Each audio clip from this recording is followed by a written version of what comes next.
I'm Pat O'Keefe, the CEO and founder of O'Keefe, and I want to welcome everybody here today for the State of the Michigan and U.S. Economy in Emerging Markets. As many of you know, we used to do this annually for probably the 5 years before COVID, and I've got to credit Dr. Pat Callahan and Tim Nash for wanting to get the band back together, to talk about the economy. And I think it's timely, and we kind of rushed when we put this together because we started talking about it at the end of September. And we thought it was important to do this before the election. And so we did. And we've got a lot of good information today. We've got a great panel. I want to recognize the O'Keefe professionals that are in the room, if they could stand. This is a great team of finance and accounting professionals.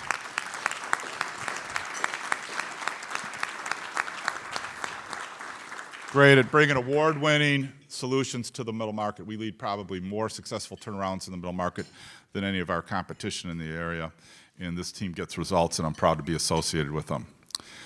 We have a special guest from California today, Mark Santasierra from Marshall Stevens, a financial services firm headquartered in California. I want to recognize two people who are running for the Michigan State Board. Mike Balow and Julie Madej. Mike and Julie, can you please stand? If you haven't heard already, I'm fully endorsing these two candidates. After the 2-year root canal I had at the university, I'm happy that these people are willing to step up and fill my shoes. So it's important to support them. Dr. Pat Callahan, dear friend, for helping us interface again with Northwood University. Thanks, Dr. Pat. You don't have a great man without a greater woman behind him. I want to recognize Pam Nash for being here, Dr. Nash's wife. Thank you, Pam, for being here. I want to recognize a table of maybe the most secretive and most important club within the DAC, the PBC, and recognize Doron Sanders and Brian Demkowitz, past President Demkowitz and current President Doron Sanders, and Jeff Gallinger and Rick DeBartz. We've got good representation, and we've got some board members also in attendance. So good representation from the Detroit Athletic Club, and thank you for being here. I want to thank our media partner, D-Business, and RJ King. They were very helpful at the beginning and grabbed onto this event quickly. I think we have somebody here from Our Detroit. Thank you.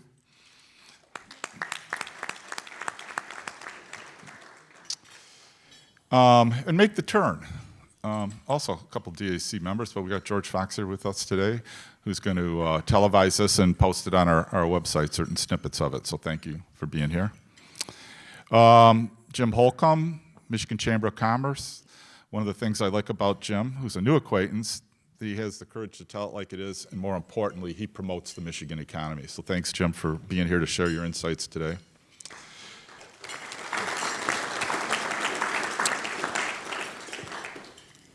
Most of you who got the initial introduction to this did not see Steve Davis on the original speaking list. Steve, for those who don't know him, is the president of Comerica Bank, which is the largest financial institution in Michigan for commercial lending. And we had a spirited conversation on Friday, and I said, Steve, rather than you and I talking about this, let's put it out there. And I think, as many of you know, we used to have a banker portion of this panel, and after talking to Tim and hearing everything that Jim was going to say, I wasn't sure we had room for the banking contingency and perspective, but after talking to Steve, I don't know how we could not do it. So I invited Steve here to share his views, and I think they'll be very insightful. And I can't say enough about Northwood University President Kent McDonald, who's going to make the introduction to the speakers, and Dr. Tim Nash. Tim, in my opinion, is one of the foremost economists, not only in Michigan, but I think nationally with his insights. And there's a fact that most people don't know about Tim Nash, that he was the inspiration for Bruno Mars' Uptown Funk. And if you're not sure about it, I would only share this with you, that he brings economic data with brimstone and fire. He makes dragons want to retire. And if you don't believe me, just watch. So, Dr. Tim, thanks for being here. So why are we hosting? It's important to our firm that we continue to be thought leaders for business owners in the community. And it's important for us to provide a broad lens to the people who make decisions that impact employees, the communities they live in, and the welfare of a lot of people who depend on successful business. And this is our contribution to the community to do this.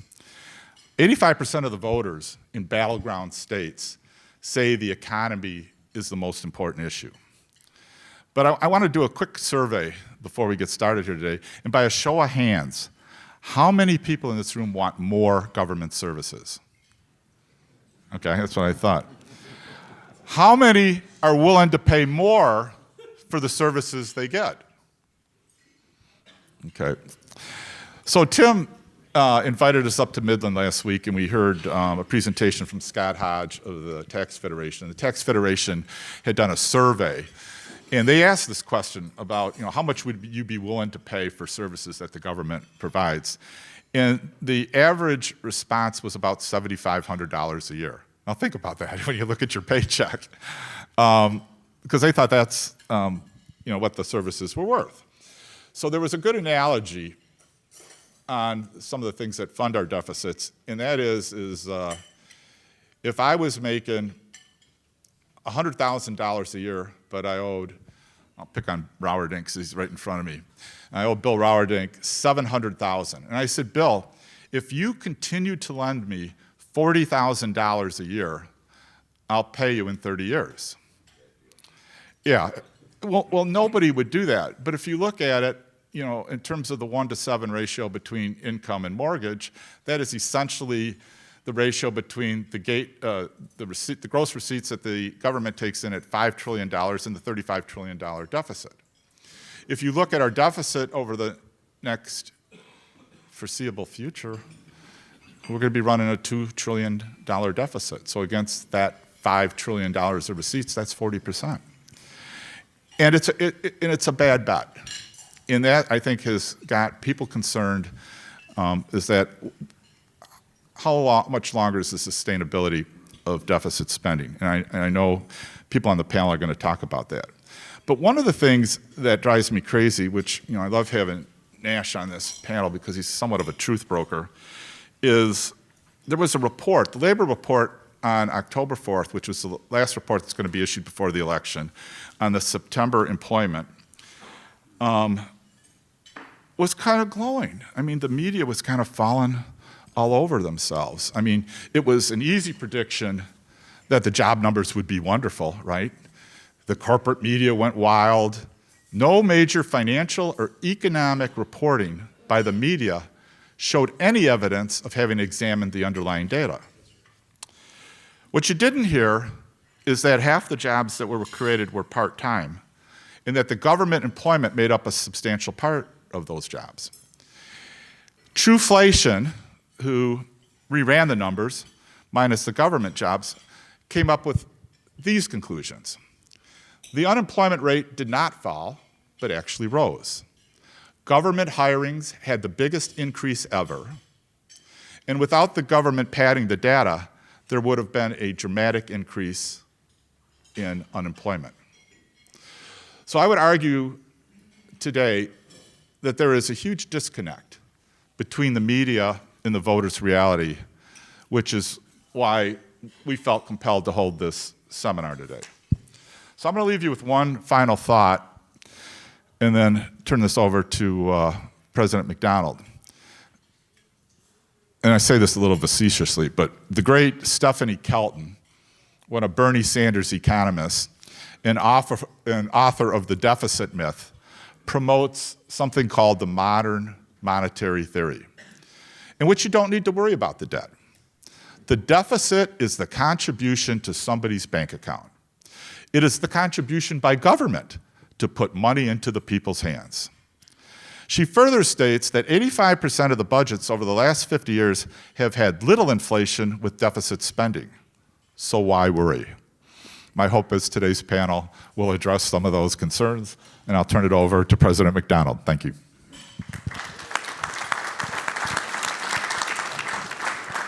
Thank you, Pat. Good morning, everyone. It's a joy to be here, and Pat, with that introduction and your comments, we'll need to get you back to Northwood rather quickly. My role here is I've been asked to set some context and share a few moments on Northwood, which I'm going to do, and then do the introduction and then facilitate some questions. But I'm going to begin this way. When I first arrived in this incredible state, it was July 31st, 2019, landed in Detroit. Took a flight up to Petoskey the next day to Bay Harbor, where we have an annual event, and I was surrounded. The setting was exactly like this, and it was the first time that I had the opportunity to speak to alumni and supporters of the university. And throughout that weekend, that glorious weekend there, I was asked one question over and over, and that was, green or blue? And I wasn't quite sure what that meant at the time. I said blue because Northwood is blue, but what I've come to realize is this state is blessed with wonderful institutions. Another Canadian is running Michigan, and a good friend of mine, also from Nova Scotia, has just been appointed to another great school, CMU. So Neil McKinnon, will be good to have him join the group. But I say that in terms of setting the context of who Northwood is, unapologetically what we stand for as an institution. 1959 was an incredible moment in this state with great companies being launched, with Amway and Caesars and Motown. But at the same time in 1959, just 60 miles off the coast of Florida, there were a couple renegades, some people call them terrorists, took over Cuba, and within just a couple of months became the communist state of Cuba. 5 days after January 1st, when that first happened, over in the Soviet Union, President Khrushchev was hosting 70 different countries from around the world with the purpose of how do we install communism across the globe.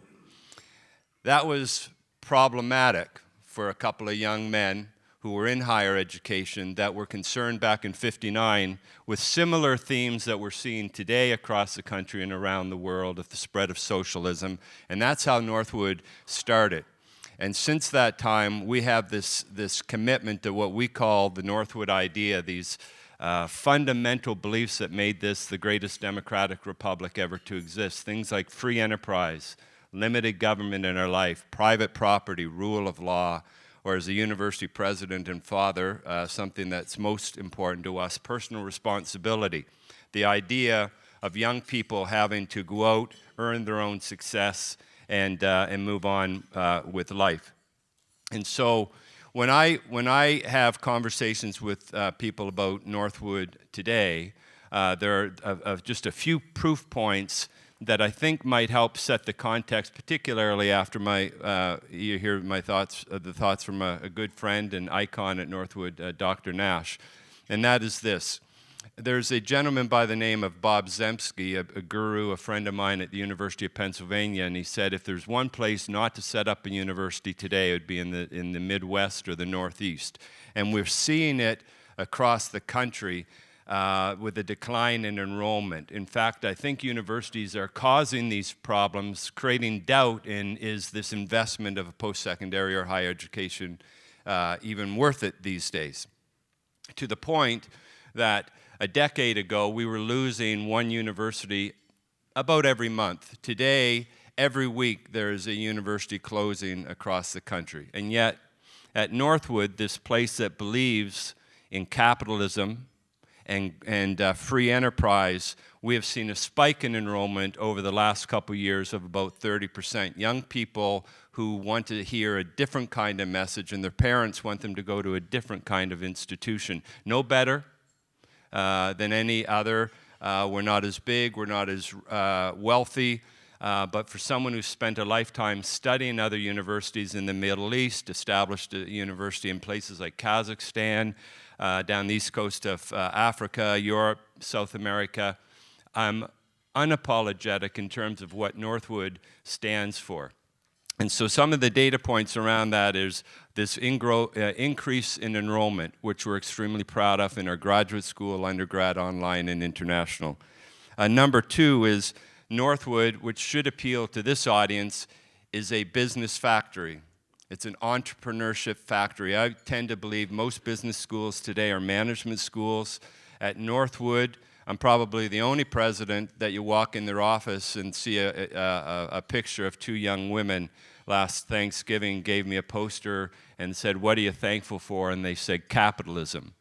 Because when you think of, in our generation, what has brought up 2 billion of our brothers and sisters around the world out of abject poverty to where they are today, we could ask a question, is that because of the World Economic Forum, the World Bank, USAID, United Nations? It's not. It is true democratic capitalism is what has allowed us to float more boats and make our communities and countries more prosperous. Northwood, from an entrepreneurship factory, more than 1/3 of our graduates own their own companies. And there's a number of you here today, and I celebrate you and honor you. And anyone who's interested in that type of perspective, we are a welcoming community at Midland, and I invite you to our humble campus. Number three, I would describe for a group of investors, windfall returns. When we hear young people today asking taxpayers, they say government, but taxpayers to pay off the debt, most of that debt, by the way, is for graduate school, for programs that they decided to choose, you will not hear that conversation taking place at Northwood. And it's partially because of Georgetown University's annual report that says, where are your graduates in all 4,500 colleges and universities across the country in 20 years, 30 years, in 40 years, in terms of you pay your tuition, what's your return on investment? And consistently, Northwood ranks in the top 10 or 11% of all colleges across the country. The only two that rank higher in this amazing state are two world-class schools, those being Michigan and Michigan State, Spartans. And but you have to think they have law schools, dental schools, medical schools, engineering schools, etc. So that's the third proof point. In terms of an academic focus, I've written about, and I'm not very fond of university rankings. You know, if you have faculty who create these reports and get a number of citations that no one actually ever reads, that you can bike yourself to campus, that should make a better university experience. Our view, though, is most recently when Forbes magazine ranked Northwood and pushed up us into the top 500 colleges and universities for academics and preparing people for a life of work and prosperity. We're extremely proud of that and proud of our faculty like Tim. And finally, just yesterday, we received a report back from Lightcast. Lightcast has done dozens of economic impact studies at universities across the country. And this little campus in Midland, Michigan, produces for this state $870 million of economic activity annually, and it has directly contributed to over 10,000 jobs in the state. So those are powerful proof points in terms of our mentality of what a university is meant to be. And again, the state is blessed with our friends at Hillsdale and the coterminous campuses here and the UP. But our most proud outcome is our graduates. These young people who understand grit and resilience and are prepared to work hard with a hand up, not a hand out, and hopefully they'll continue our trend of producing more entrepreneurs so that we're less reliant on the government in order to drive our economic activity. And so with that, you are all welcome to come and visit us at any time at Northwood, and I'm really blessed to be able to introduce the panelists here today. They are wonderful individuals with collectively over 100 years of experience that they're going to be sharing. I'm going to read all three to you first, and then we'll start with my good friend, dear friend, Tim. So starting with Dr. Tim Nash, he is, as Pat mentioned, a distinguished economist with extensive experience in economic research and policy. He has authored several influential books, including When We Are Free. In fact, every single Northwood student gets this book on the first day of class, and in Defense of Capitalism.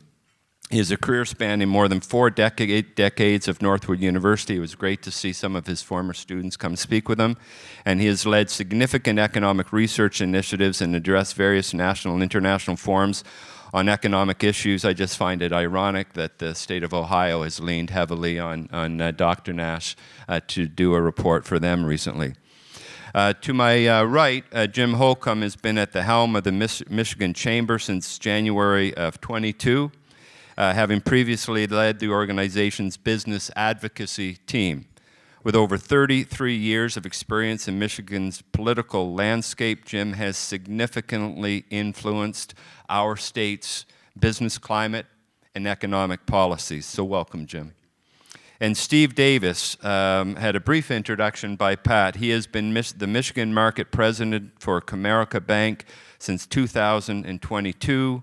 He's been employed by Comerica for more than 32 years, where he began his career with the company as a loan analyst back in 1992.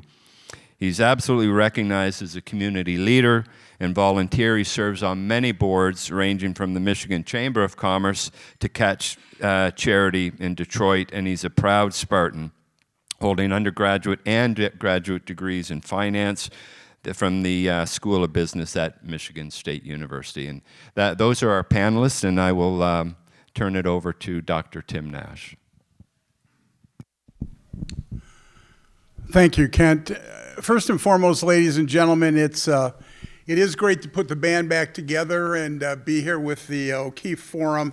I also would like to thank my colleagues on the panel, especially Pat O'Keefe and my president and dear friend Kent McDonald. We did go to Canada to get our next president, and I have to tell you, it was a good import. It really was. Having said that, today I'm gonna put myself on a stopwatch here, and got a lot of material here to take a look at. And would love to entertain any questions that you have.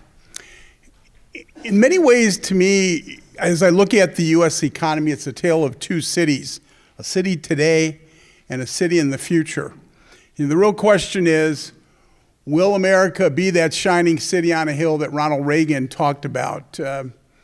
For me, when I look at the mentors in my life from an economics perspective, they were V. Orville Watts, a very famous economist who was the first head of economic education at Northwood University, helped co-found the Mont Pelerin Society and the Foundation for Economic Education. And then I had the honor of meeting and getting to know Milton Friedman, who wrote the foreword to When We Are Free. And again, I just had the honor of meeting Dr. Friedman and spending a lot of time with him before he passed away, and I really miss him. And so when we look at the United States today, I think we take way too many things for granted. And I'm going to quickly go through my handout. I'm not going to cover every point, but if you have questions during Q&A or afterward, I'd be more than happy to entertain them. I have a half an hour, and I have less than that now. So first and foremost, we live in the greatest country in the history of the world, bar none. The United States makes up a little over 4% of the world's population, produces 26.5% of the world's GDP. We as a single country produce almost $30 trillion in GDP. Our next greatest competitor is China at about a little over 18 trillion. And if you look at it on a per capita basis, the United States produces 6.6 times more per capita GDP than China. And what's also amazing is now looking at the great state of Michigan. We've had our ups, we've had our downs. And by the way, I wanted to thank Jim for loaning Wendy Block to me. Wendy and I wrote a piece a couple of weeks ago that was in Crane's Business. She's a great mind, took Jim's place as senior VP, and great thinker, great writer. And we were kind of joking around about the Michigan-Ohio State the game in football, and then we looked at the competition between Ohio and Michigan. And without getting into any detail on the article, you think about Ohio and you think about Michigan. Michigan's the 14th largest economy in the United States of America. But it may sound surprising to you that Michigan, if it were a free and independent country, would be roughly 20 to 22nd largest economy in the world. That's how large the United States is. When it comes to a state like Michigan, we're slightly smaller than Taiwan, and we're slightly larger than Belgium when it comes to GDP. So this is a great economy. The question is, will we remain a great economy? What are some of my concerns? What are some of the panelists' concerns? The next page, I gave you my thoughts on where I see the economy. I'm not real bullish about the conclusion of 2024, 2025, and 2026 for Michigan or for the United States. I am very worried about inflation rearing its ugly head. I think we started cutting or raising interest rates too late. I think President Biden was absolutely wrong when he said, if I'm elected president, this was in the summer of 2020, Milton Friedman will no longer be in charge. And we've had that obvious problem. Pat mentioned modern monetary theory, this belief that deficits don't matter. Inflation was a bipartisan problem. Deficits today, I'll talk about them in greater detail, is a bipartisan problem, but it's a real problem. We monetized the debt in 2021, 2022. We had inflation peaking at 9.1%. And unfortunately, I think that not only did we not increase interest rates quickly enough with the Fed, but we did not break the back of inflation. And it was noted, interest rates are already going up. Home mortgage interest rates have increased after we cut the federal funds rate, and we're seeing the opposites of what our monetary policy is supposed to be.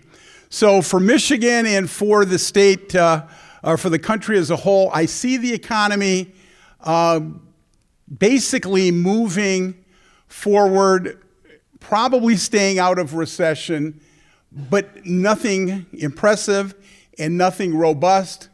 I also don't see how, and you'll see the point I'm going to make with deficits, how we run the deficits that we are running, that we have built in, and not keep inflation, and keep inflation at bay, I should say.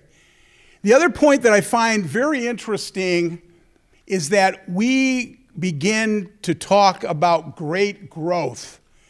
And we begin to believe our own headlines. We begin to believe our own, I'll just simply say malarkey, because my wife's here. And the point that I would make is that the average growth rate in GDP from the end of World War II to 2000 was about 3.4% GDP growth, real GDP growth. And we're now down to about 3.2% the last 20 years. But we're acting as if 2% is strong, is good, is robust economic growth. And it's not. It's not sustainable if you want to grow an economy. It doesn't sustain an economy that can produce enough tax revenue to prevent having budget deficits. So we need to be honest with ourselves. We need to look in the economic mirror and to see that in many ways we've seen the enemy, and the enemy is us. The enemy is our politicians, both sides of the aisle. The enemy is us because we vote for these rascals. And we have to come to grips with where we are. Now, you may disagree. You may say, Nash, he's an alarmist. Deficits really don't matter, as a number of people in the economics profession are now arguing. So we'll deal with that. We'll discuss it as we progress. All right, so the next point that I make in the handout is that if you look at the U.S. national debt, the U.S. national debt is ready to surpass $36 trillion. The U.S. national debt, and I think this is one of the biggest variables to consider, is 272 $100,000 per taxpayer. Now, what's important is the following. Pat mentioned that we had Scott Hodge from the Tax Foundation at Northwood last week. He's written a best-selling book called Taxocracy. I would recommend all of you pick up a copy of it and read it. It's a very easy read on the state of our tax situation. Rich people do pay taxes. The top 1% of taxpayers pay about 46% of all personal income taxes. The bottom 50% of tax returns, not including Social Security because that's not an income tax, that's a payroll tax, that's a benefit tax, pay about 2.3% of all of the personal income taxes. We need to be honest about who pays what and how those taxes are allocated. U.S. corporations, even with the Trump tax cuts, if you look at the OECD, we're in the middle of industrial powerhouses in terms of our tax rate. You might be surprised that until the Trump tax cuts, both China and India had lower corporate tax rates than the United States had. And so these are issues, these are variables to take a look at. And so we have a problem, in my opinion, not with taxation, but we have a problem with spending. And so as we look at and we think about the deficit, and you analyze where we are on with slides 3 and 4, what's really important, and I remember this as a young student, I remember in 1980 watching Ronald Reagan and President Carter debate for the presidency of the United States. The national debt of the United States during that debate was out of control because it was $950 billion and it was 34% of GDP. Now, if you take that $950 billion and you convert it to today's dollars, that's about $3.4 billion today. So even if you convert it to current dollars, our budget deficits are problematic. Our national debt is problematic. And so as you think about it or you analyze those variables, the thing to note is that today the national debt, as I said, is $36 trillion at almost 124% of GDP. I remember the first time I taught comparative economic systems in the mid-1980s. If you had a debt to GDP ratio of over 120%, you were considered a third world country. Does that make us a third world country today? Think about what it does, all you bankers in the room that know finance a lot better than I do. Think about all the constraints that happen to a business when it has too much debt. The same thing's true with a country. Can we fight additional wars? Could we handle another COVID crisis? Can we, if we have the right problems, cure poverty? Can we improve our educational system? Those are going to take money, and the question is, where will a lot of those dollars or will that currency come from? And also, ladies and gentlemen, I would simply say to you that the problem is a problem of recency, meaning from 1776 to 1981, it took us 205 years to run a national debt of $1 trillion. So we've gone from $1 trillion in 1981, at the end of 1981, to $36 trillion within the next week or so. And you know what the other point is? Go through the 1980s and then the 1990s. You had Democrats and Republicans working together. You had Reagan and Tip O'Neill. They acted like they didn't like each other, and they snuck over to each other's offices. If Reagan went to see O'Neill, they had Jamesons. If Reagan went to see, or if O'Neill went to see Reagan, he broke out a bottle of Bushmills. But they got things done. And then in the 90s, it was Clinton and Gingrich. In the last 2 years of the Clinton administration, they balanced the budget. And they worked a few numbers in there. You accountants know that a lot better than I do. But they balanced the budget. And when Bill Clinton left office, there was a plan to balance the budget in 10 years, and the national debt of the United States totaled $5.6 trillion. So in the last 24 years, we've in essence run up a national debt of a little over $30 trillion. It makes no sense, and it simply shows a lack of discipline, and it simply shows a lack of insight as to what we need to do and to do better. Now, if you go to slide 5, what is important is to look at inflation. Inflation was not transitory. Inflation was exactly as Dr. Friedman pointed out. We had excessive spending for COVID at the end of the Trump years, and then we've continued it under President Biden. This is the Congressional Budget Office. We'll have $8 trillion in budget deficits under Trump, and we're going to have $8 trillion under President Biden. You can argue, if you want to, that President Trump was facing COVID and got a little overzealous because he didn't know what we were going to deal with. You could also argue that President Biden didn't need to do a lot of things, and they were considered to be A, and they ended up being B, meaning some of these Green New Deal programs. But the fact of the matter is, at least 8 of their total $16 trillion in budget deficit, most economists would say is questionable, if at all needed. And the federal budget averaged 21% of GDP from 2000 to 2020. And it has averaged well over that, and this year's federal budget, 2 years after anybody's estimate that COVID is over, is almost 25% of GDP. So what can't we do? Why do we have a spending problem that's 4% of GDP above the average of the previous 20 years? We don't need to have the spending problems that we have today.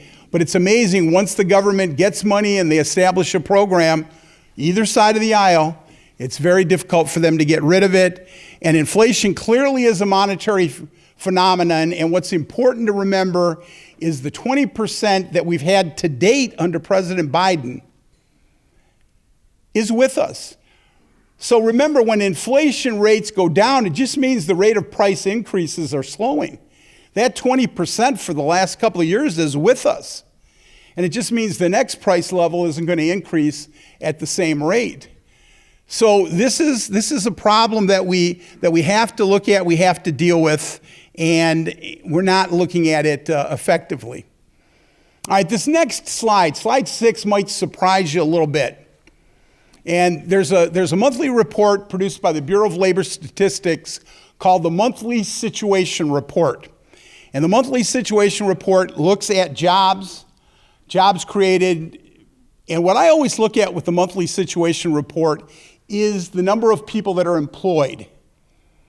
And so if you look at this slide, what jumps out at you is that in February of 2020, we had almost 159 million people employed in the United States. 2 months later, because of COVID and the way we locked down the economy, and there are a lot of people that argue we didn't need to lock down the economy the way we did. Most countries did not lock their economies down the way we did. We can debate that, and I'm sure we will debate that. A lot of smart people with a medical background will write books on it for decades to come. But what happened is that we went from about 159 million people employed in the United States down to a little above 133 in 2 months. Our unemployment rate went from about 3.5% to almost 15%. Second quarter GDP in 2020 declined by almost 34%. It's one of the worst quarters decline in GDP in the history of the United States. But the American competitive free enterprise system rebounded. And in the third quarter, we had economic growth of over 35%. And we began to get the employment picture back under control. And by the time President Trump left office, we were back above 150 million people employed at the end of January 2021. Today, if you look at employment, what's really important is to note that America has about 161 million people employed. And Pat mentioned some of the issues that you can debate, the full-time versus part-time, the number of Americans working versus non-Americans. But the fact of the matter is, we have not created 11, 12 million new jobs. We have, in essence, recovered over 8 million jobs, and we have created about a net of a little over 3 million jobs. And so that's an important point that we have to make, that this economy has not responded or has not recovered as robustly. If you take the hospitality industry, if any of you are in the hospitality industry, hospitality unemployment, gang, dropped dramatically to 48% unemployment by the end of April 2020. And today, hospitality is actually one of the robust industries that's actually about 5% above where it was in February of 2020. So nationally in Michigan and in Ohio, Kent mentioned the study we're doing for the Ohio Restaurant and Hospitality Alliance. You're seeing a lot of dramatic improvements in that regard. So next, if you look at the analysis as it relates to regulations, here's a real problem, and if you don't follow it, the American Action Forum takes a look at all new regulations passed under a president and then figures out the dollar cost. And this has probably been the most burdensome part of the Biden administration, and that is the regulatory burden. If you look at it under President Obama, for the first 3 years, roughly 3.5 years of his presidency, the cost is about $330 billion. Under President Trump, it's about $30 billion.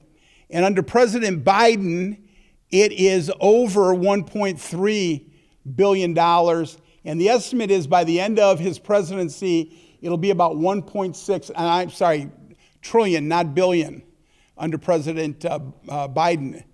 And it truly is one of the problems that corporations face. And by the way, America is becoming much more of a regulatory society where regulations in some industries are much more damaging to a company than taxes. And I've got a couple of executives for major corporations that manufacture in the United States and have large operations. They're headquartered in the U.S. with large operations overseas. And they've said to me the real problem that they have in the U.S. is now regulation, that in many instances, regulating their production process in the U.S. is more costly and burdensome than it is at their European affiliates. All right, coming down the home stretch here. Yeah, thank you. So if you look at slide 8 and the market process, I'll give you an example. We are releasing a study in about 2 weeks on the pros and cons of electric vehicles. I am not anti-electric vehicle. In fact, I think electric vehicles in many ways are wonderful products. What I do think is that we circumvented the market process, and when the government steps in and the government decides that it is going to determine what product should be introduced, how and why it should be introduced, rarely is it successful. Whether it comes to electric vehicles, whether you're looking at solar panels, we can go and look at industry after industry, product after product, and the history of government determining products and introducing them to the market in capitalist systems really is a track record, a road of failure for the most part. And it's why countries like China and India have moved from being communist or socialist systems, moving toward market capitalism or market socialism. And we'll see how all those analogies and systems end up working out. But the problem is that as you look at electric vehicles, here we have billions and billions of dollars in subsidies to the manufacturers, to the consumers buying the product. Collectively, within a couple more years, the total cost is going to be $1 trillion. Number one, we don't have the money. We can't continue to grow budget deficits. And if you look at a number of reports, consumers do not want electric vehicles in any wide-ranging system of demand. And I would submit to you today, you take away the subsidies to the corporations, you take away the $7,500 to purchase an electric vehicle, electric vehicles would go out the door completely. And so here you have the fact that in a Gallup poll, you had roughly 55% of people interested in buying electric vehicles in 2023. That number is down 11%, down to 44%. And you also see that most electric vehicle owners, their second vehicle is an ICE engine product. You also see that 40% recently, according to Edmunds, traded in their electric vehicles for an ICE engine vehicle. So you start to do the math and you begin to see that the forecasts, I think, are at least questionable as to whether or not we can reach the market level of sales. We certainly are not going to reach 100% new vehicle sales by 2032, in my opinion. The national debt's a problem, ladies and gentlemen. If you look at our next slide, household debt is potentially an even bigger problem. Now, the New York Federal Reserve Bank's quarterly household debt survey will be coming out in the next week or so for the third quarter. The data that I have here is the second quarter. Our household debt is now $17.8 trillion. Our credit card debt has surpassed $1 trillion. Interest rates on credit card debt have averaged over 20% of late. Will they come down? Hopefully. Are they coming down quickly? No. And one of the many issues that I have, or problems I have with President Trump, is that he says he's going to pass a regulation to cap interest rates on credit cards. Not a good idea. Interfering with the market and the market process will do nothing other than create shortages, and the people that want to benefit most from credit cards will be harmed. If President Trump becomes president and he gets his way, the lowest income people, the people with the worst credit scores, are going to be taken out of the market, because you bankers aren't going to want to take a risk if the government artificially lowers the interest rate, as President Trump is suggesting. So household debt is high and it's growing. And if you look at household debt and then you analyze the fact that delinquencies are up again for the second quarter, defaults are up again for the second quarter, both are close to 2%. These are levels that we haven't seen since the Great Recession. But then as you look at the next slide and analyze where we are and what we're taking a look at, there's been a couple of studies on just how strapped the American consumer is. And if you analyze two different studies, what you see is that in the summer, we surveyed, I think it was 5,000 people, which is a highly statistically significant level for a study like this, and asked, if you had to come up with $1,000 in an emergency situation, could you do it? And 44% of Americans said they could. 56% said they could not. And then just last month, the Motley Fool released a similar study, but with only $500. And their study indicated that 37% could come up with the $500, and that 63% could not.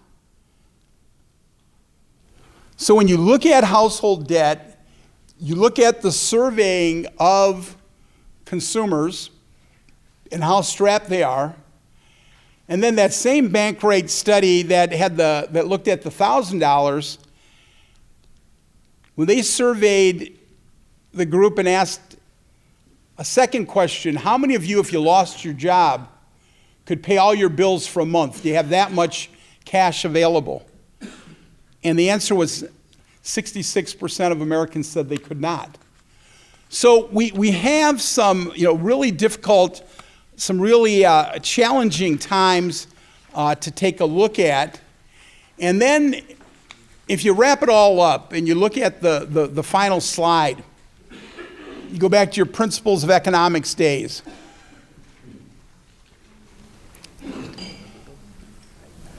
Y equals C plus I plus G plus X minus M. GDP equals consumption plus investment plus government plus exports minus imports, right? Well, what's important to understand is in the United States, and these numbers can change on a monthly basis, but the United States, about 67.8% of our economy is determined by what the consumer does. What she or he buys, where they spend, where they, in essence, invest to a certain degree. Second variable is private investment. It's almost 18% of our economy, based on last year's data. Government consumes 17% if you don't include the deficit. But if you include the deficit, it's over 20%. And that becomes another variable. And then exports minus imports. And this is what's always interesting for a lot of people that haven't studied economics. But you may or may not realize that the United States, we're the world's second largest exporter. We export more to the world than any other country except China. And we export a lot of high order goods, high level of intellectual capital, petroleum-based products, liquid natural gas, etc. And we are the world's largest importers. And we import 14% of our GDP, and we export 11.3% of our GDP. And so when you think about it or you look at the United States, I think the thing that's most important, ladies and gentlemen, is that we ask the question, where will we be in the future? It's a tale of two cities. The United States is the greatest economy in the history of the world. But we have a debt that's consuming 100 and soon to be 25% of GDP. Interest on the national debt is over $1 trillion. Just the interest payment, no principal, is now the third largest item in the federal budget behind Social Security and Medicare, Medicaid. We spend more on interest on the national debt than we do on national defense now. And that's just happened in the last couple of years. It was a blip on the federal budget 50 years ago. And now interest on the national debt is number 2. If you look at the Congressional Budget Office projections for the next 10 years, it's a $2 to $2.5 trillion budget deficit as far as your eyes can see, meaning till the end of 2035. We have these built-in budget deficits, and we have this modern monetary theory where people say, oh, deficits don't matter. Yes, they do. They matter because in the end, how do you pay for government? You either tax, you borrow, or you inflate. I say taxes are somewhat of a problem. A lot of people aren't thinking that they want to loan us money. A lot of Americans are saying you're going to have to pay me a much higher interest rate if you want me to buy government bonds. Or the Federal Reserve did what it did to cause the inflation of the last 2 years ago, and that's you increase the money supply. So what I will simply say to you is, again, we live in the greatest economy in the history of the world. Am I optimistic about the United States? I absolutely am. I have my ups and downs about both political candidates. I'm not going to give you my opinion today, but I will simply say that we have seen the opportunity, not the enemy, and the opportunity rests with us as to how we have a stronger, more vibrant America with a better fiscal policy, hopefully, which allows us to balance budgets as we move forward. I'll turn it over now to my good friend, Jim Holcomb.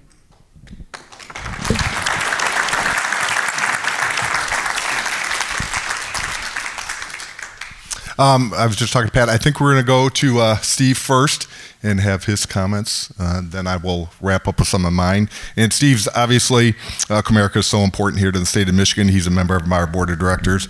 I like my job. I am not going to talk about a football game that happened this weekend to a good Spartan fan, even though I'm a Michigan Blue. But we're looking forward to what Steve has to say. So as of about 6 o'clock Friday night, I was not going to be here. And then somewhere around 6:30, Pat said, can I buy you breakfast on Tuesday, which I didn't get yet. And then It's right over there. by 7, it was, would you come and talk a little bit? So actually, Dr. Nash did a great job and addressed a bunch of this stuff. And I think I didn't prepare formal remarks, but we'll be happy to talk about a variety of subjects. So a couple things that I was telling Pat on Friday that I wanted to talk about is that I think Michigan's brand as a place to do business has taken a pretty big hit as of recently. And I told him the reason I care about this is, one, my business is lending to companies, middle market, pretty much anything from $5 million in revenue up to about $1 billion in revenue. And the more businesses that we have in Michigan, the better for my business and a lot of my competitors who are here as well, the better for all of us. I also have 3 kids that just recently graduated from college that I'd love to see stay in the state of Michigan as well. That would make my wife happy, which makes my life much happier as well. And my point to Pat was that I think Michigan has done a number of things as of late that are making Michigan less hospitable to businesses. And I think a few of those, obviously, the repeal of right to work got probably the most attention, but there's been a slew of other bills that have gotten passed, and I think Jim will probably get into some of these things, whether it was paid leave or scheduling or a number of other things that were viewed as pro-union or pro-employee, but put enormous additional regulatory costs on businesses.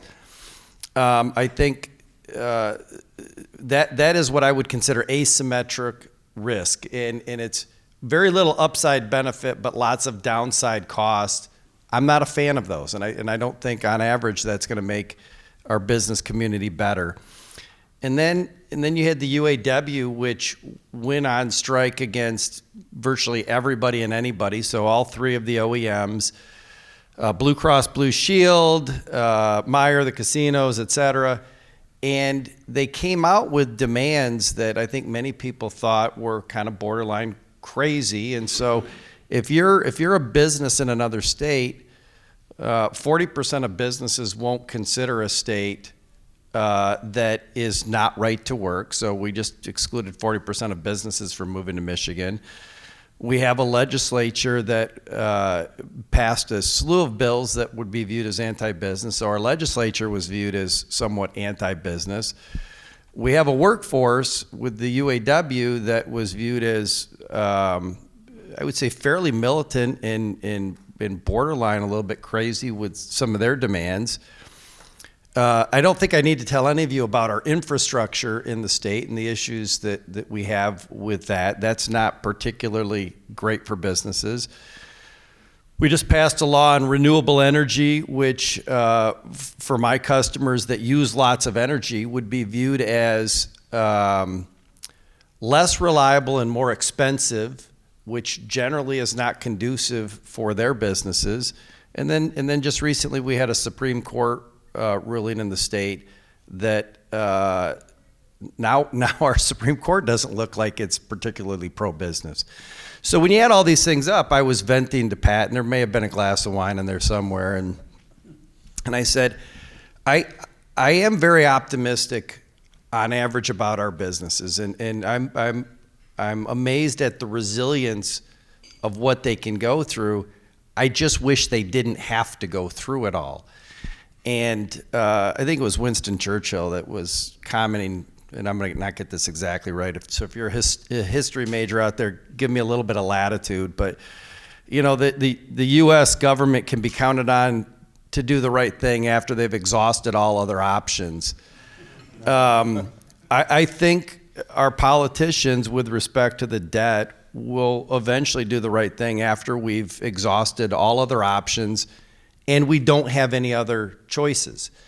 And I think we could do a lot of things to make Michigan more business friendly. And I'm and I think it was Rick Snyder who kind of used this analogy. I'm a garden mentality, and I think if you make the state very hospitable for businesses, you pass laws that are business friendly, you make the tax environment fairly low, simple, easy to understand. You make it easy to do business in the state. We have Michigan has some tremendous advantages over a lot of other states. You know, we don't have a lot of natural disasters up here. We have world-class universities. We have abundant fresh water. We have an incredible amount of engineering talent here. We should fall out of bed, I think, every year and be a top 10 state to do business in.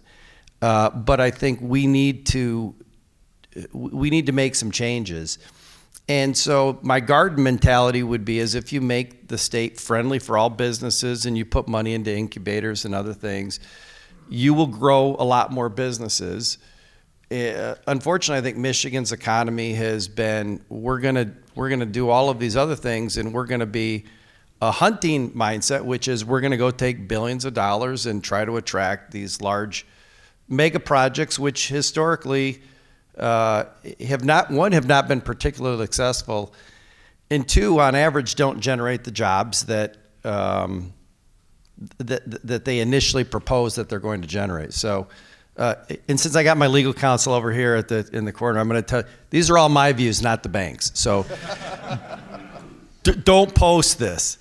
So my point to Pat was just that I'd love to see Michigan make some changes, become more business friendly, so that, you know, eventually all my kids can live here in the state and my wife isn't driving all over the country to see grandkids. So that was the short version, Pat. Yeah, there you go. Thanks.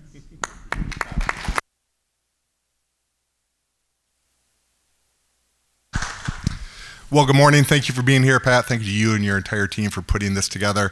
I don't think it can be overstated how important it is to have these conversations. Part of the problem we're having is at a time we're talking about all the problems, all the challenges we have in Michigan and across the country, and exactly at that moment, everybody's disengaging. Everyone's leaning back and they're saying, I don't want to get involved. I don't want to get canceled. I'm sick of Twitter. I'm sick of being yelled at. I don't want my neighbors to see what yard sign I have in the yard. And it's people like you, it's what you're doing in your communities that are going to make the real difference. Because we're going to build up from the community, and that's why at the Michigan Chamber, just a little bit about us, we're about 5,000 members, affiliated businesses and customers across the state, all 83 counties, all industries, and our job is simple. Support business so they can make prosperous communities. And I think that's what many in the public fail to realize because we're so used to beating up on business. Businesses are the ones that create the jobs. They're the ones that strengthen the community. And if you have a strong business community, you're going to have a strong general community. You have a strong general community, you have a stronger state. Stronger state makes for a stronger nation, and a stronger nation, it's not too far-fetched to say when the U.S. is strong, the world is better. And it does start with business. It's everything that you and your employees and your colleagues and customers across the state are doing. But unfortunately, it's not just politicians.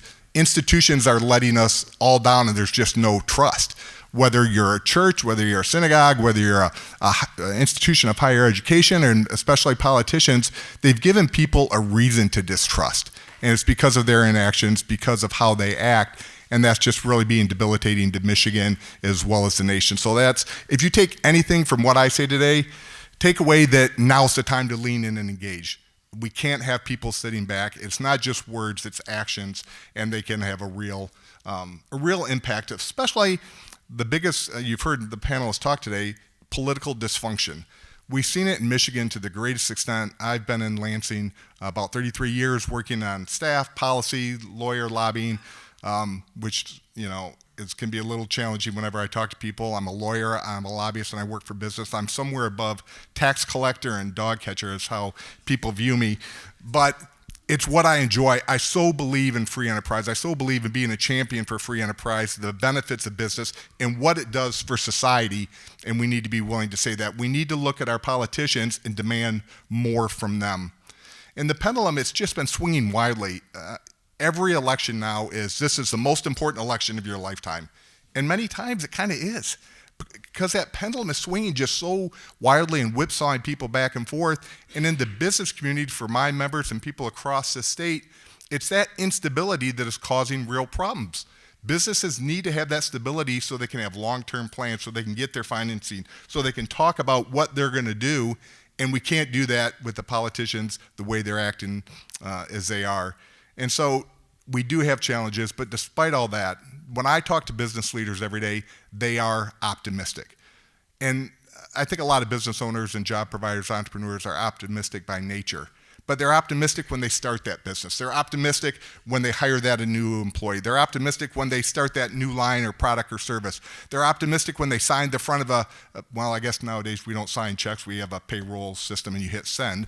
But when they send their electronic payment to their employees, they're being optimistic. They're saying, I know what I'm doing is serving my customers and I'm making it better for my employees and I'm doing what's right. Now, despite that, there are challenges. And I think we have to acknowledge that it's, we have to look at Michigan and be realistic. I think a lot of what Dr. Tim says, and it's always nice following him because it's like getting a master's class in economics every time I'm on a panel with him, but we aren't realistic. We aren't looking at the facts, the data. We aren't making decisions based on anything other than emotion or political rhetoric. And at the Michigan Chamber, we don't put out our own scorecards. There are plenty of great number crunchers to do that. There are plenty of institutions of higher education. There are groups that do that. But as I was preparing for today, I came across U.S. News and World Report, some of their metrics, and just a few that caught my eye. And these are Michigan's rankings in the nation. Crime and corrections, 38. The economy, 28. Education, 41st. Fiscal stability, 32nd. Infrastructure, 41st. Those don't paint a great picture. Those don't paint a picture of a state moving forward. Those don't paint a picture of our elected leaders taking stock of what's really happening and making the decisions we need to all do better. And I think that my concern with a lot of this too is, and we've heard it especially recently from Governor Whitmer on down, we have a population problem in Michigan. We're losing people and it's not a recent trend. This is something that we've seen, and again, it's because we refuse to take the stances we need, as Steve was saying, just to make Michigan more competitive, more attractive. And it's not just in the policy framework, it's also what our representation is in Congress. Because the population lines up of how many congressional members you have and what your delegation size is. Currently, Michigan is at 13th.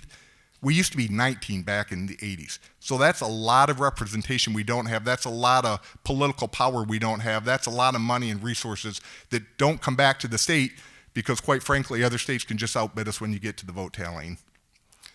And we talk about being competitive against other states. I was recently at a U.S. Chamber conference with my colleagues from across the country, and a few of them came up and spoke to me. And they were telling me about all their recruiting efforts and all the success they're having coming to Michigan and cherry picking our companies and cherry picking our employees. And I was, I talked to them and said, oh, so you're offering them a lot of incentives? And they go, no. They said, we get to money at some point. The first thing that we talk about is political dysfunction. We talk about what's going on in Michigan. You've heard a couple of these mentioned already, things that Michigan did just in the last couple of years. Repeal right to work. The minimum wage hike that we have coming in February, mandatory time off, reinstatement of prevailing wage. And those, we will never have, there won't be one silver bullet that takes us down. It's death by 1,000 cuts.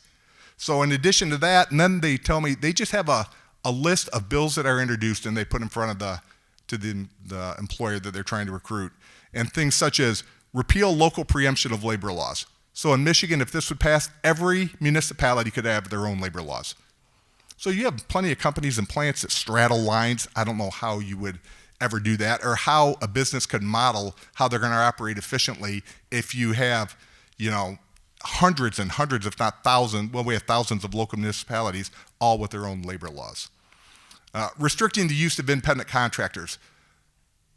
A business model that is just thriving and giving people the flexibility they want to work is making it efficient for job providers and running their businesses where they don't have the ability to hire an employee, but they can hire somebody for a task or a project. They want to restrict that. Predictive scheduling, so the government will come in and tell you how you can schedule your employees, and when you don't do it accordingly, they can demand 1.5 times their wages, and you have to pay them. Restricting temporary staffing. This is kind of a labor issue side. They want to make sure you can't use temporary staffing. They think it helps the unions in bargaining where somebody couldn't come in during a lockout or a walkout. But what they don't realize is there are so many businesses that can't. I don't know how you don't have temporary staffing for places that have hazardous materials or places like a hospital that provide life-saving treatment for people. Changes to worker compensation, increasing payouts, determining and changing the qualifications for who qualifies, changing legal standards.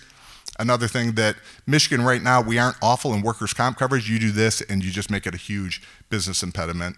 Insurance Bill of Rights, where everything just defaults to the insured and you're paying out claims and you have to pay now and ask later and somehow try to sue back even if you were in the right for denying a claim. Now, a lot of this, I think what we're seeing is, and it's been a current driver we've seen in Michigan and in the national political realm, is the rise of populism. And it's not just this election season. We've seen it for a long time coming up, and it spans all your demographic subgroups and political subdivisions. And most current polling, and I think a lot of us as we talk to our friends and neighbors, a lot of people just don't feel like the economy is working for them. They don't feel that they can pay their bills. They don't feel that anybody's listening to them. And unfortunately, a lot of times at the exact moment when they feel that, they also see an out-of-control government. They see government out-of-control spending. They see a nation possibly in a world barreling towards possibly World War III. They see a border where we need legal immigration, where we can't get enough visas, but we have people walking across the border. They see all of this and they're saying, why is nobody doing what they need to do? And so while I appreciate the sense of populism from the standpoint that this is real citizens getting fed up and finally making their voice heard, it also has a counterproductive side to it. And some of that is, and I worry most about our young people, because populism is a scheme where people can look at it and there are elements that make a lot of sense. But what politicians are using, they're using populism in a negative way in their marketing to disaffected voters and to young people. From a very young age, our youngest people are being told, it's not your fault, don't worry about it, everything's rigged, the deck is stacked against you, but don't worry, just vote for me. I'm the one who can solve it, and with government, you can have a good life. It's the antithesis, I think, what most of us in this room believe. It's about personal responsibility, it's about ingenuity, it's about drive, it's about standing up and doing what you can do to make your life better.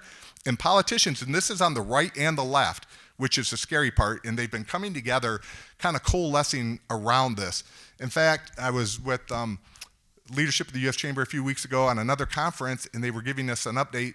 The hundreds and millions of dollars that are spent on programs with some of our institutions, our foundations,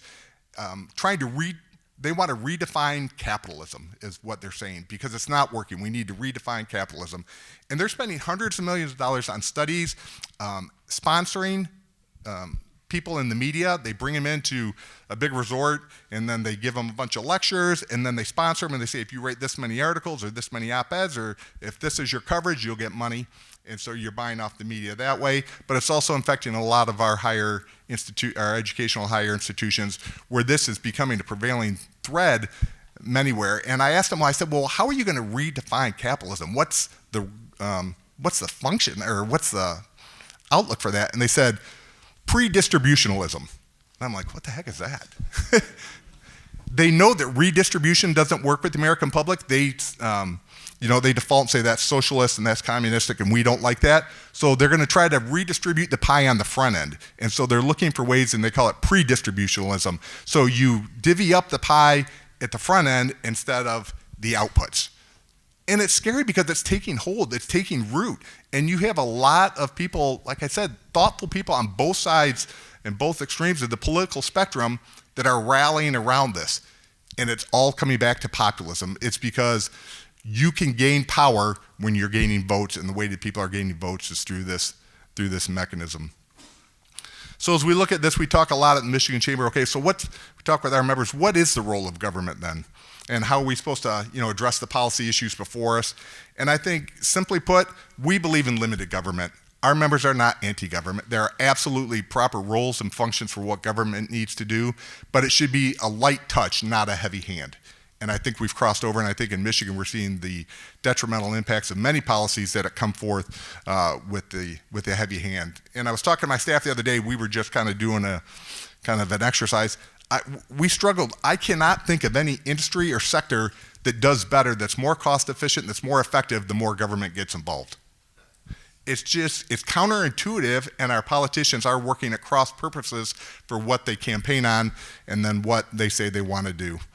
But like I said, government absolutely has a role, health, safety, welfare, but the enacted policies, they also need to bring stability to a marketplace. They need to be predictable. We need to have business owners who are trying to comply with the government mandates and edicts. They have to know what the rules of the game are. And this is one of the biggest frustrations, especially maybe in some of the permitting and regulatory structure in Michigan that my members complain about. Depending what sector of the state you're in and what employee you talk to, you get a completely different decision. And so all it's doing is ending up in the courts, because they may have plants in 2 or 3 different parts, and whether they need an air permit or a water permit or whatever permit they need, they're getting different results and different opinions, and it's really kind of hamstringing. And it's that red tape that really constrains it. And it's, again, what makes it easy to pick off our businesses. If you have a business that is struggling with that and they're trying to comply, I don't have any members who want dirty air, dirty water, unsafe streets, poor schools, but all they see is government working against them. And it makes it easy when Indiana or another state comes and says, hey, look, we're a pretty well-run state, we have good taxes, and here's all your permits, your land is pre-approved, and here you go. And so I think we really need to take a look at that. And even incentives, there are a role for incentives. Traditionally, the Michigan Chamber has been very opposed to any type of incentives, and I think we believe that there is a role if they are issued transparently and there's a real metric. Is there an evaluation to make sure that there's a return on the taxpayer dollars investment? Because there are industries, especially if we're talking about emerging markets, that you want to create a hub, or you want to help a specific business who just needs that leg up. As long as we're looking at it and making sure there's a return, that's a good thing. But what we've seen far too often, and what we've seen in previous administrations going back the last 20, 30 years, you have a ribbon cutting, you have a big press announcement, and then nothing. There were no clawbacks, there was no transparency. We fixed that a little bit in the legislature over the last couple of years, where you have a bifurcated system where it's not just the governor saying, okay, whoever he or she is saying, okay, here's some money, go forth and do good works. The governor can cut the deal and the MEDC is involved, but then it has to come to the legislature, and you have to have committee hearings, you have to produce the documentation, and then there are clawback provisions, which we think are absolutely not only appropriate but essential. We need to make sure that the dollars being used are used wisely. So what happens? We're obviously in an election season, and we take a lot of look at this. What happens post-election? First off, in my opinion, is when the election's over, we've got to move forward. It's got to be over. And that's not that people who lose the election, either side, that you have to capitulate your beliefs, that you have to all of a sudden just say, okay, I lost and it's done. But we have to commit to the process. And that's what we aren't using. What we've got away from in Michigan because of these wild swings is getting away from the legislative process. We need to get back to truly having open committee. We have to have full debates. We have to have people going on the record. We have to make decisions based on data. And again, we need to foster that. And that's why it's so important for people like you just being here today. You have the voice to tell your elected officials that's what you want. Whether you want that locally, whether you want that at the state or your congressional delegation, you have that voice and it has to be made known. We can't just keep sitting back and letting them go, because year after year, it's just like Groundhog's Day. You get through a campaign, there's a bunch of promises made, and the day after, the next election starts. And with the next election starts fundraising, and with fundraising, then you kind of say, oh yeah, I really wanted to do that. I really said I was going to campaign on X, Y, or Z issue, but I'm feeling some pressure, so we're going to put that off. But elect me, and I'll get to it next time. And it's just the cycle that just continues to keep on giving. And politics is, I'm getting concerned. It's too all-consuming. We care about politics too much. It's 24/7. We're losing friends and neighbors and relatives. That's not what it's supposed to be. It's supposed to be an open debate of ideas. It's not supposed to be a game where it's the green jersey versus the blue jersey. We win and we talk trash and then we destroy everything about you. That's not going to be helpful. That's not how we're going to move forward as a state, let alone a country. And I really think we need to take a look at what we're doing as individuals and how we're enacting or how we're kind of working within the system of our politics. I've told some of my kids, get off Twitter, stop. I don't tweet. My wife Facebooks, so I know what's going on with nieces and nephews and family members. But I'm appreciative when people come and listen and I have the microphone to make some comments. But I understand nobody really cares what I have to say at 2 o'clock on a Tuesday afternoon in 140 characters. And they don't need me ranting and raving. They don't need me politically or personally attacking someone. We need to be talking about issues. And so I'm hopeful that we can get away from this a little bit, that finally the public, I do take some solace that there is so much energy in the election. And I love it when I see big rallies. If people are coming out, that's good. Even if I disagree with what they're saying, I'm glad that somebody is there standing up for their beliefs and that they're having a conversation. And I truly believe we can take this back if we're willing to do this. We also, all of us, we need to tell the story of business. We need to tell about the benefits. We need to be a champion for free enterprise. We need to strike back and fight against all the conversation that business is bad and that business just takes. There's a lot of people. I was in a conversation the other day and somebody saying, well, all business cares about is their self-interest and making money. I go, absolutely right, and thank God. Because if you don't have money in a business, if you don't have a strong business community, you don't have good jobs. If you don't have corporate revenue, you don't have corporate philanthropy. If you don't have businesses succeeding, they aren't attracting other businesses. We aren't building supply chains. You aren't bringing more people to Michigan. So are there bad actors? Absolutely. And they get ferreted out, and we should all stand up against it. But we also need to be the ones screaming from the mountaintop that business is good and business is what we need to be stronger in Michigan. And I think if we look at any policy agenda going forward, we all have our own issues, and there's a laundry list of things that we would want our politicians to address. But a few that I kind of looked at, competitive tax system, absolutely, for individuals and businesses. And if Congress doesn't act, we're going to see the highest immediate tax increase at the end of 2025. If we have higher taxes, it's just going to impede the ability of businesses to grow and thrive, and that's going to be a negative. We need to have strong businesses to raise wages and let people flourish in their own personal life by doing a good job. Second, we've talked a little bit about today, and I think Dr. Tim actually had a slide on this. We can't do better if we don't address our regulatory framework. The cost of business and red tape, not only slowing down projects, but just the burdens of reporting and the burden of what it takes to try to get past some of these hurdles. We need to make sure we're doing better with that. We can't invest and grow our businesses if business owners are constantly worried about the size and quality of their workforce. We need to make sure we're looking at smart policies. And some of the policies, admittedly, I didn't look at as business issues a few years ago. Affordable housing, affordable childcare. If you can keep an employee, if you can keep a single parent or parents able to keep their job because they don't have to make a choice between paying for childcare and staying employed. I have businesses that come to us on a monthly basis. Hey, we have great jobs, they're well paying, it's a great manufacturing facility, and nobody can live within an hour of the facility. So we need to make sure we're looking at smart policies for that and how we have such a housing shortage of affordable housing in Michigan. How are we going to address that? And these are absolutely the issues that we want our legislators to deal with, because there are ways to move forward if they're willing to have the debate. And so I think what we need, like I said, is be engaged, stand up for business, make sure your voice is heard. It certainly is something that we can turn around if people are willing to do so. Thank you. Thanks, Jim.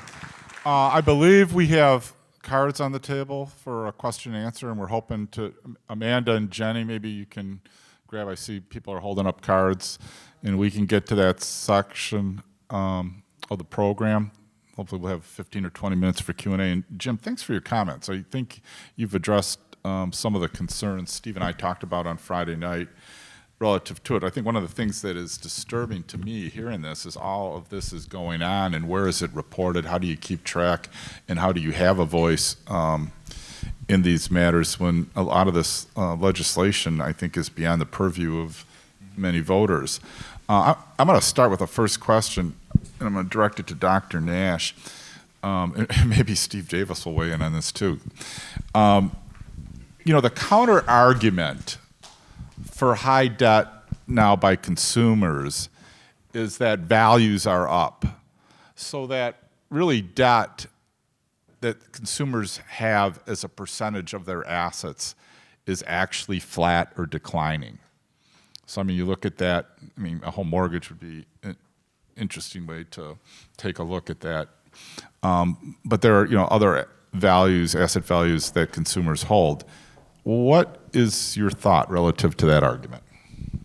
Well, I think you're referring to the general wealth effect that with the stock market doing very well under President Trump and almost equally as well under President Biden, Americans have a lot more wealth, but much of that is embodied in their 401ks and in their IRAs and things of that nature. Some have their, you know, their individual personal portfolios. Homes are worth more, but then you need to turn around and think about what it would cost you if you had to sell your home and then buy the next home, and you're usually looking at additional debt there. So I would say that there is some validity to the wealth effect, meaning you have more wealth, you have more assets, and you can spend more money. The argument that I would make, Pat, is that if that is true, then why do we see defaults increasing? Why do we see individuals that are falling behind in making payments? And then last but not least, why are people borrowing from their IRAs, from their 401ks at great penalties just to pay, you know, their general business activities? And so I would simply argue that you know, there is something to the wealth effect, but a lot of people, when they're having a difficult time making that $1,000 payment or coming up with $1,000 for an emergency, that speaks to the fact that I think we have way too much debt and we're curtailing what consumers are going to be able to do. And I really think that part of the reason why I'm not optimistic about the economy in 2025 and 2026 is if the consumer is the large key driver of the economy, they're strapped with debt and they're not going to have the chance, the opportunity to purchase the things that they've been purchasing moving forward. So that would be my answer. Yeah, I think that, Steve, you would agree. I mean, loan to value is one part of the equation, but also debt service coverage matters too. Yeah, so I just spent several days with our chief economist a couple weeks ago, and I think what he would say is, yes, the economy is growing, but His reference was it's really being driven by the affluent. It's the top quintile of the economy that is driving it. And his analogy was just being at the airport, you see a line 20 people long to buy an $8 Starbucks when you could get free coffee on the plane. For them, the economy is still pretty good. If you look at the bottom 80% of the population, though, we are seeing increases in delinquencies for mortgage loans, for car loans, for credit cards. You're seeing an increase in hardship withdrawals from 401ks. So the economy is not great for the bottom 80% of the population. So it's growing, but it's not broad-based. And, I think we could do better. Thanks, Steve. Before I turn it over to President McDonald, I have a question for Jim Holcomb. So you mentioned that we've got a lot of competition from other states. I'm curious, from the Michigan Chamber's perspective, what state is eating our lunch, and what attributes do they have that are viewed to be so much more favorable than Michigan? The one I hear mostly from my members and who are trying to get recruited to other states is Indiana. Indiana's a well-run state. They're fiscally fairly stable. They have a good regulatory environment, and that seems to be what's attracting a lot of the conversation. It's the regulatory environment that they can operate their business as they see fit without the heavy hand of government. Yeah, Tim had a good slide on that under the various administrations. President McDonald, we've got a lot of good questions, so fire away. Yeah, thanks, Pat. And Pat's fairly committed to getting us out of here in the next 15 minutes. So if you don't have your questions read, please come and see the panelists. I'm going to start with a topic that's timely, and that's around tariffs. And it might have each of our guests respond to this. Are the proposed tariffs good or bad for consumers? I wonder if, from the economist point of view, Tim? I certainly am not a fan of tariffs at all. I'm a free trader, and therefore I would argue that when it comes to tariffs, it's not up to the government to determine the kind of arrangements that should take place, other than when it comes to looking at things such as national defense. And so my one exception as it relates to trade and trade policy is that I really do worry about having a number of key variables or key products that come into the United States from China: pharmaceuticals, military drones, certain components for key parts of even a stealth bomber. We do not have independence, or what we would describe as a loyal, dependable supply chain in a number of those areas. But other than that, as an exception, I'm a big believer in free trade across the board. All right, I'm going to give you the counter argument to that, Tim. Since you and I like to banter back and forth, I view tariffs more as a tactic, not a strategy, and I think it's a short-term solution to an ever-growing problem. And I thought the Economic Club presentation a few weeks ago was rather enlightening when we looked at international trade agreements and how we're forced to comply with prohibitions on free trade in other countries that have been negotiated away by the politicians over the last couple decades, as tariffs being a tool to get people back to the table to renegotiate and make us more competitive worldwide. So I guess I agree with you in part that it's probably not a good long-term strategy, but in the absence of having a tool, I don't know how we remain internationally competitive. Hey, and this is your program, President Trump, so you can do whatever you want. I think there's merit in it. I understand his argument relative to that. And I love you, so. Okay, while we observe this bromance, I wonder if there's any comment. Jim or Steve, you good? Yep, I think they covered it. I guess the only thing I would say is as long as it's a level playing field, I'd prefer not to have tariffs. And when you have other countries that heavily subsidize, whether it's healthcare or different tax rates or completely different labor rules and environmental regulations. I just think you need to have a level playing field. I'm very confident that my customers can compete with anybody in the world as long as it's fair. Good. Thank you. Tim, Dr. Nash spoke about federal interest rates, his projections. So the question here is, can we get some insights, maybe start with you, Steve, on the expectation for the federal interest rate adjustments going into 2025? Yeah, so our economist is saying that over the next 3 Fed meetings that he expects at least 2 more rate cuts there. Now, all this is subject to change, obviously, but so we'd expect another at least 2 more there, and then leading into next year, additional cuts. I think it'll probably shake out somewhere 100 to maybe another 150 basis points by the end of next year is where we would expect it to settle in. But I think, like we said, it's hard to say. I'm seeing enough weakness out there. I think our customers, on average, see more headwinds in the back half of the year than they saw in the first half. The first half, on average, was pretty good. Back half, they're seeing some demand destruction from their customers. They're seeing pushback on the ability to put through rate increases, so they're seeing some margin pressure on the front. I think on average, those are generally bad for growth, and so I think 100 to another 150 basis points would be my guess. So, Steve, I want to jump on that one too. The banks typically don't perform as well in falling interest rates environments. So in light of the economists saying that, how does the bank position itself, and what do you think your prospects look like in terms of loan growth and profitability? So we just released earnings where we talked about this. So this is out in the public domain. But we believe that if there are some additional interest rate reductions, that's good for most banks because it'll drive more investment. We've seen a lot of M&A activity sit on the sidelines. We've seen a lot of CapEx sit on the sidelines because of interest rates and other factors. I think a stronger economy, customers borrowing more would be good for frankly, a lot of banks.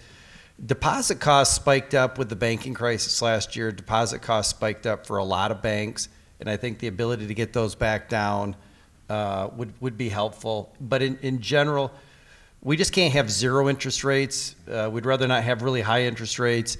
I think for most businesses, us included, is you can plan for different things. You just want some consistency. So the whipsawing effect of interest rates is probably a little bit harder for our customers to deal with. Thank you. A couple of observations in terms of Congress losing seats over the last 5 censuses, and also maybe a rhetorical question, Tim, how did Krugman never earn a Nobel Prize? But maybe who asked that question, you can have a good conversation with that person. One question here was, how do we gather good online resources for good facts without spin either way? Any of you have any insight on who you go to? I'd say I go to All Different, and what I try to do is take the information that I'm receiving, then to go back and try to validate it somewhere else. You just don't take one opinion. And I try to read from my world. I try to read things from liberal to conservative, whether it's political, economic thought, anything of that nature. I think it's just more engagement. It's like being a student again. You have to go back and make sure you're validating what you're reading. Yeah, I totally agree with that. I mean, today you almost can't trust anything, and I was amused by the reconciliation that Trueflation did on the labor report, and I watch a lot of economic news, and I'm a business junkie, but I think Jim's right. You need to reconcile some of the things that are said with alternative sources and critically think and develop your own opinions, because you can be spoon-fed a lot of baloney, and it's really hard. And I think, hence, it's one of the reasons of some of the economic ignorance among the average voter is that, where do you get information? I hear some preposterous things, like I shared, with Tim and made it part of my initial comments. The CBS economists from, Bernie Sanders, who thinks, government deficits is like the greatest thing. We're just putting more money in your wallet. What's the problem with that? Well, if you take that on its face value, you'd think, well, why do we even talk about deficits kind of thing until you start understanding all the other factors around it? So I think you do have to reconcile it from a lot of different sources, both progressive and conservative. I think important on that too is just making sure that when you're reconciling that, you're challenging your own issue or personal biases. Don't just go to some place that validates what you already think, because that's when we kind of fall into a trap. I would simply ask you to sit back and look at the fact that we live in a $29 trillion economy, and we're asking individuals and statisticians to come up with data on a fairly quick basis, on a week-by-week, month-by-month basis. So I think you ought to be suspicious of the data itself, because you have good people trying to come up with data, and it's not always easy to do that. The second point that I would make to what Steve said, and that is, and Jim, that you double, triple check. So whenever we put a report out with McNair, we're always looking at 3 or 4 variables on forecasting GDP, forecasting interest rates, and left of center, right of center. We were honored to work with Jim and Rich Studley, and we wrote the piece that Governor Snyder said gave him a lot of insights in signing into law right to work in 2013. And we did a comprehensive study, and the thing that I was most proud of is that when we wrote into Lansing to make the presentation, my data guy by the name of Adam Okunlitz-Kuzarian, PhD in econometrics and public policy from the University of Texas. Being as left of center as he is, I'm not sure how he ever got through the University of Texas. He did his postdoc at the Harvard MIT Data Research Center, but we pulled into Lansing, Michigan in his Toyota Prius. And he is an individual. We got out of the Toyota Prius, and Bob Thomas came out, the chief operating officer now of the chamber, and he says, "Hey Tim, I could handle the Prius, but damn it, did he have to have a Bernie Sanders bumper sticker on his car?" And so I think it's really important that whenever you're doing work in research, you have individuals of all ilks. And the fact is, I wouldn't do a major research study without Adam, because I know that he has great integrity, but he starts off from a different point of view, and usually what happens is we come to grips with something that is acceptable and thoughtful. Thanks. Tim Nash is one of Northwood's great storytellers and makes a great professor. I'll just touch on that very quickly myself, that to pick up on Pat's point, is fundamentally a university exists to seek the truth. Everything should break down to that, and when we do see a debate be limited on university campuses, one, you're not fulfilling your mission or purpose. Number two, you're only giving young people one side of the story and not having them develop those thinking, critical skills that are really required. We have some really other good questions here around AI. How will it impact employee productivity and possibly inflation? What are unfunded liabilities of the federal government? Please ask our panelists. But just looking at Pat, maybe we'll end this. In 8 days, we wake up with a new president. How will the results of the presidential election impact federal actions, or just generally any other quick observations on that? And open that up to the group. Pat, do you want to begin? Yeah, I'll start. Well,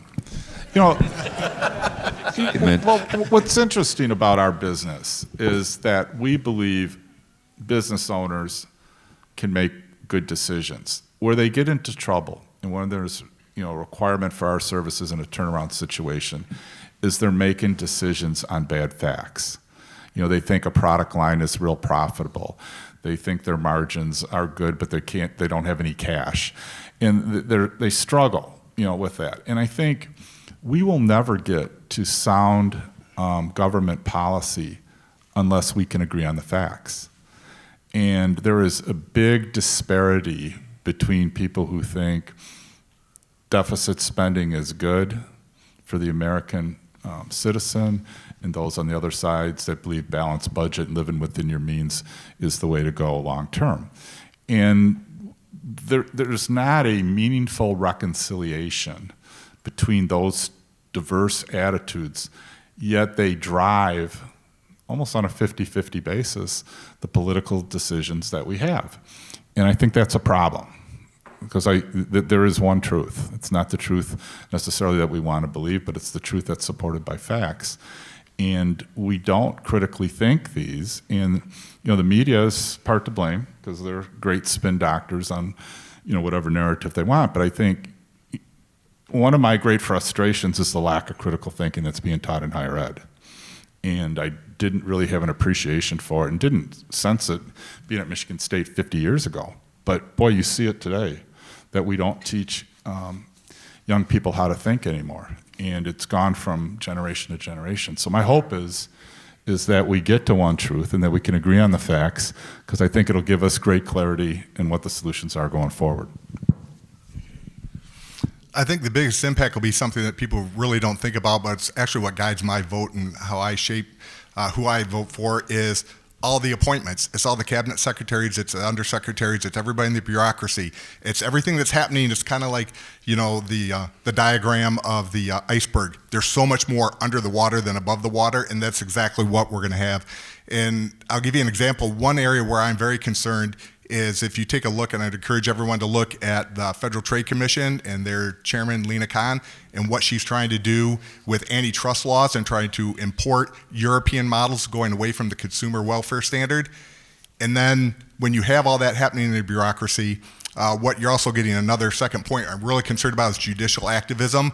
We're putting all of our issues in to legislative process or what comes out regulatorily, but it ends up in the courts, and we're letting men and women in unelected robes make huge policy decisions, and they're legislating from the bench.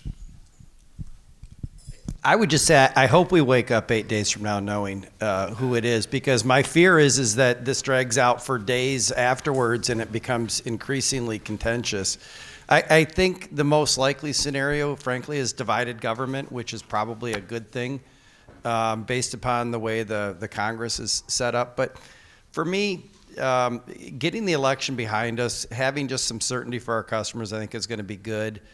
And I have a lot of confidence. I'll put in a big plug for Jim here. I've been on his board for about 7 years now. There is no group that does a better job advocating for businesses in the state of Michigan than the Michigan Chamber of Commerce. So I think he's going to have his hands full for the next 4 years regardless. But look, I think we'll figure it out. We'll get through it. I think the United States democracy is very strong. As long as we don't lose sight of that, we'll get through the next 4 years. I think it's about leadership. Up here on this panel, you have 4 great leaders and a okay academic economist. And what I mean by that is, I could go on for hours talking about what Kent McDonald has done at Northwood. Steve is one of the top bankers in the United States. Jim is, in my opinion, the best state Chamber of Commerce president in the country. And Pat O'Keefe runs one of this country's great turnaround companies. And so when you think about leadership, what's important is what the mix of that leadership it will be after the election. So it's not just the White House. It's the House, it's the Senate, and it's what the impact will be on the Supreme Court. Will we have 9 members of the Supreme Court? Will it go to 15? Will we have 50 states? Will we have 52 states? I'm not really optimistic about either person winning the presidency of the United States. I always thought we could have done better as a country.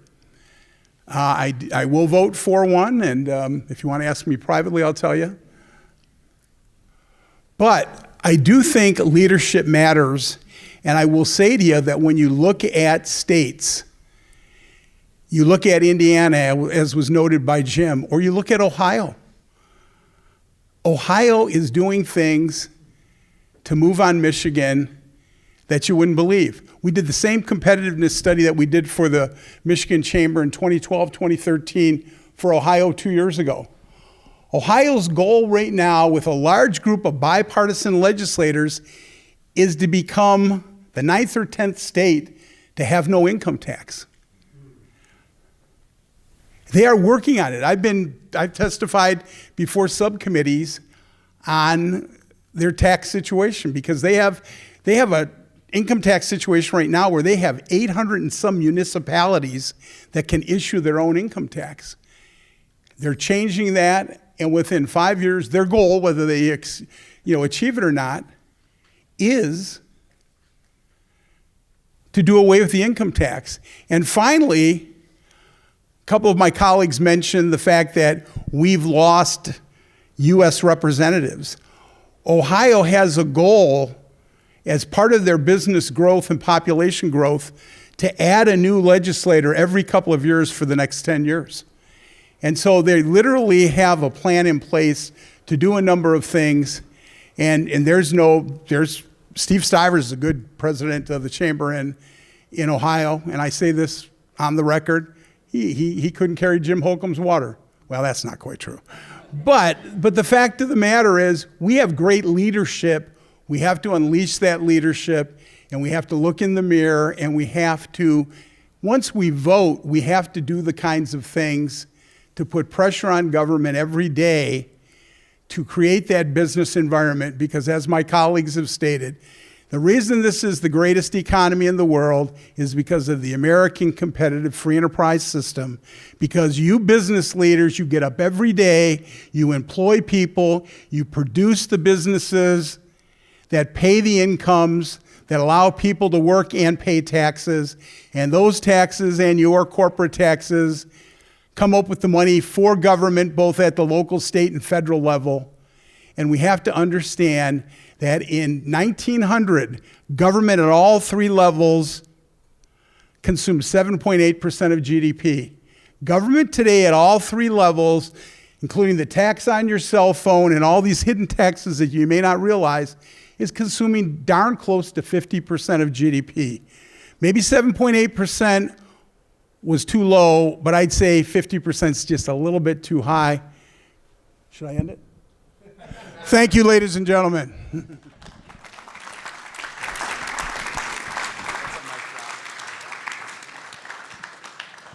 So I'll just I'll say this on behalf of Northwood University. I just want to honor Pat for bringing us together, and anything that Northwood could do going forward in the future, we're happy to be on board. So I'll let you have the closing. Yeah, thank you, President McDonald. Let's give it up for Northwood University, Comerica Bank, and the Michigan Chamber of Commerce. Thank you for providing an insightful show, and this formally ends the session. So thank you.